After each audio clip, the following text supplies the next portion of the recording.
Okay, so welcome to Joyful Eating, episode 153, where we're going to be talking about when cooking has become a chore. And I'm going to share with you a conversation I had with one of my Joyful Cooking students, Linda. But before we get to that, the best bite I had, so actually it was a slow cooker meal. So this was so great. I was so thankful for my former self because I just made a really simple, it was Japanese beef dish. So it was ground or minced beef and some miso paste, white miso paste. Just put them in the slow cooker. Went off and had a day of doing work, a big day of doing work. And then we had this massive thunderstorm and we had a blackout. So, and it like the power was off for a couple of hours. So but luckily, my slow cooker meal was cooked and it just the residual heat, it kept warm. So we actually had a hot dinner. But rather than serving it with rice and cooked veggies, we just had it with salad and wraps. And it was still amazing. So, yeah, I love my slow cooker. But anyway, I digress. So let's jump into the conversation I had with Linda. So let's get started with by thinking about like what was your relationship with cooking like back before you joined Joyful Cooking? Well, I enjoyed cooking part of the time. I like cooking. I like food, but it was just getting to the stage where going into the kitchen once or twice a day to cook a meal, it was like, oh, what do I do? I just lost my mojo, if you could put it like that. So I wanted something that was simple. But I also didn't want somebody giving me a real do this by numbers type of thing. And so the fact that I'd been following your blog and listening to your podcast meant that I knew that you were a bit of a foodie and that you had a big background in not just food science, but also in oenology or winemaking. So it seemed as though you were the girl for me. And that's really how I got. I mean, it took me a couple of rounds of you recruiting before I finally said, yes, I'm going to Interesting. do this. You know, Right. I, I listened and I thought, do I need this? I'm a big girl. I can cook. Right. So that was the hesitation. Was like, I already know Sorry, how to cook. just turn that off. Yeah, right. And then so what made you like decide that actually, you know what, I am going to give this a go, Linda? Well, I mean, partly listening to what was going on, and just that I realized that it was a new philosophy. Simplify, simplify, simplify. Whereas, I'd always look in the fridge and see what was there. And although I could cook from scratch and not bother with recipes, I would be inclined to go to Mr. Google or one of my cookbooks or something and see what I could do with these ingredients that was different. And so if we jump along, things like flavor bombs were a real blessing, something that, came as quite a surprise and how they worked. Right, So right. so that was, I mean, I think that was the main thing, just to have this fresh approach. Right. That so it wasn't that you didn't have to actually go and look up recipes and that so before you could pull something together, but you would tend to make it too complicated. Was that the uh, Yeah, basically. yeah, right, right. And then by learning about flavor bombs, that really helped you just, oh, I can just add one or two ingredients and it's going to taste really good and I don't have to worry about Yeah. making it too complicated. Yeah, amazing. And so you were concerned about like that you already kind of knew how to cook. So was it so that was the concern really like, am I really going to get anything out of this? Was that your hesitation, do you think? Yes and no. I mean, I knew I'd get something out of it because I'd been following you for a long time, but it was just what I was going to get out of it and would it work in my life, because I have a husband, traditional husband. We sit down and we have dinner every evening. If he's at home, we have lunch. So were 3 ingredient meals going to hack it with him? Right. Okay. And what happened, Linda? Well, they did. They did, yay. Excellent. And so what's your husband's response been to the meals that you've been cooking I don't since think you've he's really noticed. Isn't that amazing? Yeah. So it's like, it's like the the standard's still good. He's still happy with everything, Yeah. but your experience of preparing the meals is different. Is that? Yes. I mean, I'm not saying that I will do 3 ingredient meals absolutely every day, but they will come up probably 3 or 4 times a week. And Yeah, right. So that, I mean, that has been, that I don't go, if I'm feeling tired and I go into the kitchen, I don't immediately sort of sag. Right. And so and do you think that's the biggest change, is that now that you have that base of like a really simple things you can do, when you go into the kitchen, it doesn't seem as heavy and as hard. Yes. And it also means that when I do cook other things, I'm doing it because I want to. Yes. So if I decide that I'm going to do something a little bit more complex, then it's because I've got the time, it's because I want to do it, and it makes cooking more of a hobby again. Right. So when you are making more complicated stuff, you're enjoying the process more now because it's optional. I love that, Linda. That's so cool. Hey, like then you're getting the best of both worlds. Yeah, for sure.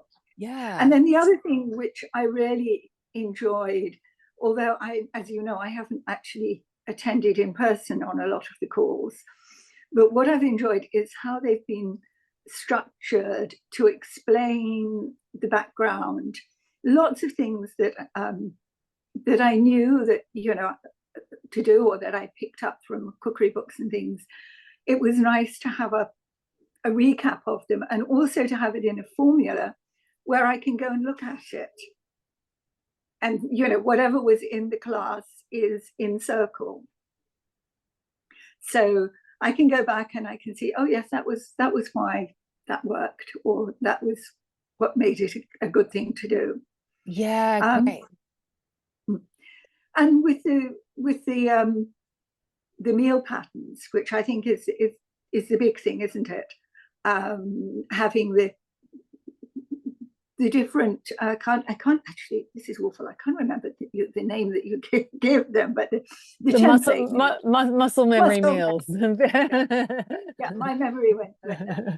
So having the muscle memory meals, and just seeing it laid down, because in the past, if I was going to make a curry, it would be starting, well, it would either be Mr. Patak's sauce, or it would be starting right from scratch.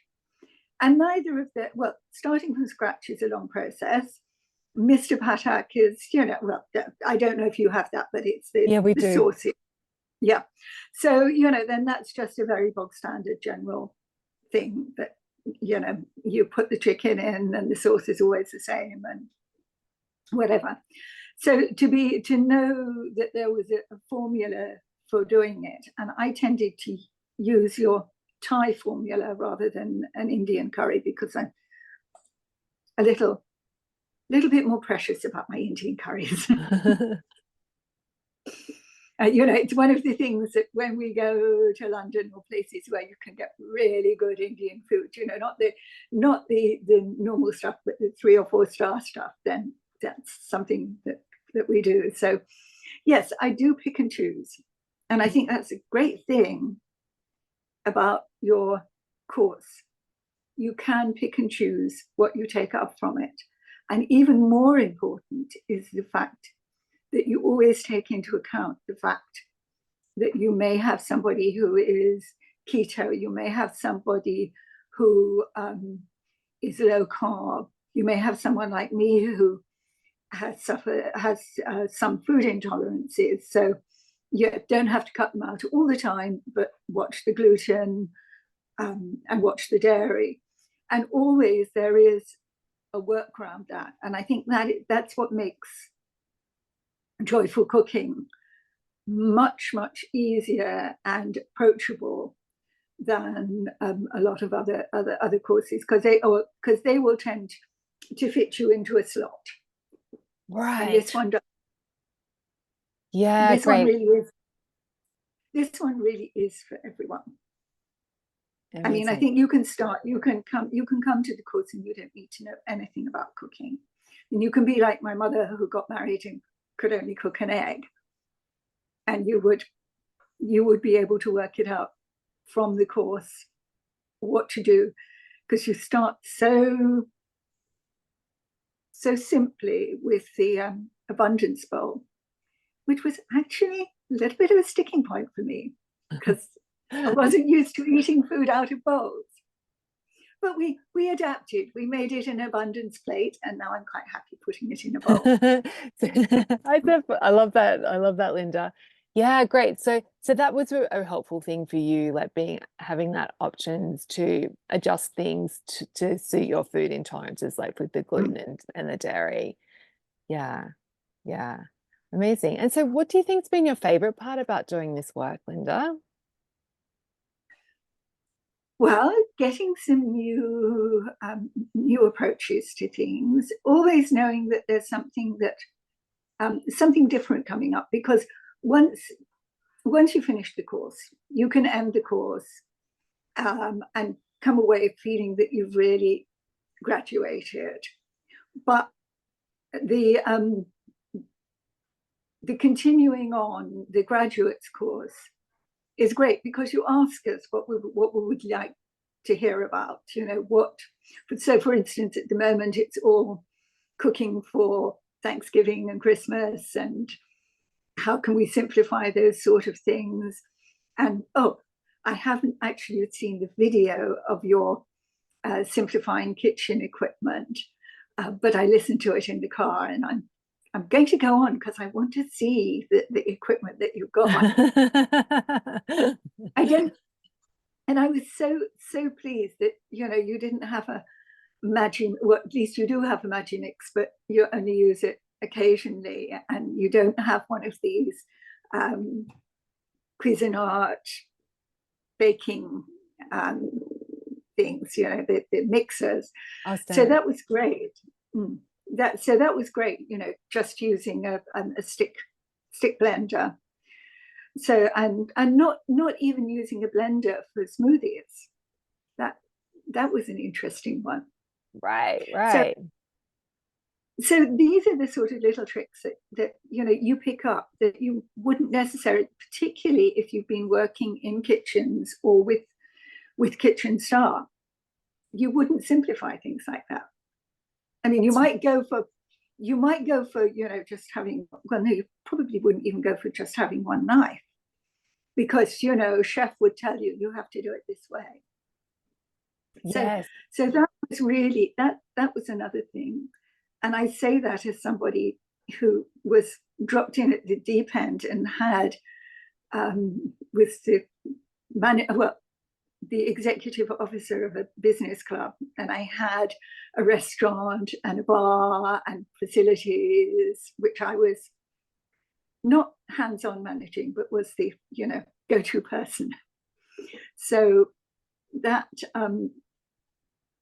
was interesting, just to see the different approach.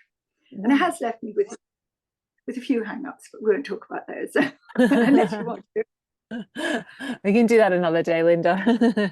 Yeah. No, okay. I mean, restaurateurs, some are very, very, very precise about how they describe their meals and things. Yes. Yeah, of course. Yes. Okay.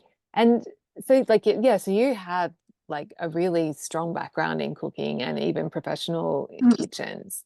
So Yeah, not cooking it, yeah, supervising. yeah. And you said like, but before you joined Joyful Cooking, that being like that cooking was becoming a bit of a chore, and you'd lost a bit of that Yeah. love of it. So where are you at now, Linda, in terms of that relationship with cooking? Well, where I am is that when I want to, I will make mince pies or cook um, an elaborate meal. Sort of planning a little bit of cooking for Christmas. Not much, but I'm planning some. But it does mean that I've got a piece of snapper in the fridge, and so last night we had the snapper, and I just did an oven meal. So put it in the oven, put some well, it wasn't Old Bay, but it was a South African equivalent of Old Bay. Spice over it, lemon juice, butter, a couple of slices of lemon, some capers in the oven, and that was it. I cooked potatoes and peas separately, but that was really because I managed to get some French potatoes, which in the Bahamas is extremely difficult, as you might imagine. Yes. So they were these lovely little French buttery potatoes. So I didn't want to put those in the oven. But steamers are wonderful things. I don't think you've Amazing. got one. No, I'm not a steamer, but yeah, okay. But so you were able to just pull something together really easily last night. Yes. You enjoy it. And then probably the other half, I'll do something similar, but I'll take a tomato based sauce and make more of an Italian flavor to it. So a puttanesca or something like that, but a 2 or 4 ingredient puttanesca. Yeah, amazing. And so how are you feeling when you're in the kitchen now, Linda? Well, I'm not in the kitchen as much. Right, right. Bung it in the oven and leave it. Yeah, great. So yeah, you're spending less time in the kitchen, and but the time that you are there, how's that feeling? It feels a lot more enjoyable. Yeah, great. So you've got Not back to that. there's not the pressure. Yes. Yeah, right. So there's no pressure. It's like it feels easy. Yeah. Okay. And what surprised you most about being part of Joyful Cooking, Linda? Well, the number of different people that were doing the course and the different reasons. And I think that's one of the things that really can't be said enough, is that this, it's not just for people like me, it's for anyone. As I said, if you haven't cooked at all, you would be able to come out at the end with enough meals in your back pocket to not worry about cooking anymore. But also, I don't know if it comes out quite as much in the Joyful Cooking, but you deal also with adapting to children. You also deal with adapting to, which is sort of a bit like adapting to children, different diets. So I mentioned that I had the IBS problem. I think that's something you've dealt with. You've dealt with diabetes. Yeah. You've also with IBS, and so you have very easy ways when we access you of saying, yes, well, what you can do is you can start with this, and then maybe the vegetable will be suitable for everyone, or maybe the children will want the vegetable, but there'll be something else for them. And it's still not adding a great deal to the amount of time or anything. It's just thinking about it differently and thinking, this is not a problem. This is easy. I'll start with what we all eat and then add what's necessary. And I thought that was really a big thing, because I do have to do that. I mean, I will think, oh no, I can't can't have this because it's got too much milk or whatever in it. On the other hand, it may be something like that my husband likes. I mean, I think I know the example you always give is potatoes. Yeah. Who was it? I was reading somewhere somebody was saying that the Irish came out because they served their curry with potatoes. Yeah, right. I was in when we were in Ireland recently, we went to a Chinese restaurant and they served chips with the Chinese food. So Yeah. there Oh, you no. go. Chinese chippies are a big thing in the UK. Yeah, right. And they do serve chips and rice, yeah. so I mean, but I think this is where this is another thing that's so good about joyful cooking. It doesn't take itself seriously. Yes, we have fun, don't we, Linda? Yeah. Yeah. And I think that's very important for people that are worried about cooking. Just to know that you can laugh about it, and we all have our disasters, and some of yours have come up in our joyful cooking. Yeah. Some of mine have been kept very quiet. But no, so that I think is another thing that I would really recommend, that if you don't want something that, as I said before, you don't want something which is prescriptive. You want something that is helpful and doesn't make you worry and doesn't make you think, oh, I missed that lesson, I'm going to be behind. Each lesson is complete in itself, and although there is an obvious flow to them, and they work from one thing to another. If, for example, you miss the let's say the acid tasting, it's not going to be the end of the world. Yeah, so it's okay. So yes, that's right. So it's pretty low pressure, isn't it? Like you can kind of do it at your own pace and do it in your own order. Yeah. Oh, amazing. And if you want, well, you can't jump ahead. That's the only thing, but you can go back.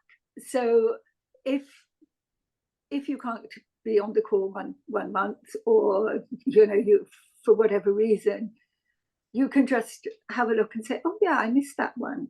I wonder what this business about seasoning with salt was. Well, that was the first one, so maybe not the best example, but you can go back.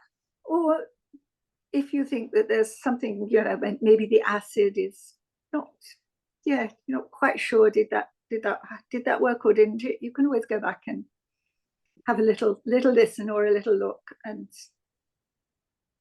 think it through again. Yeah. Yes. Yeah. So there's that flexibility. So who would you recommend joyful cooking to, Linda?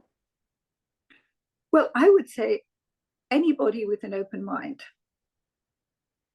So long as you approach it wanting to learn something, probably wanting to have a bit of fun on the way, it's going to work.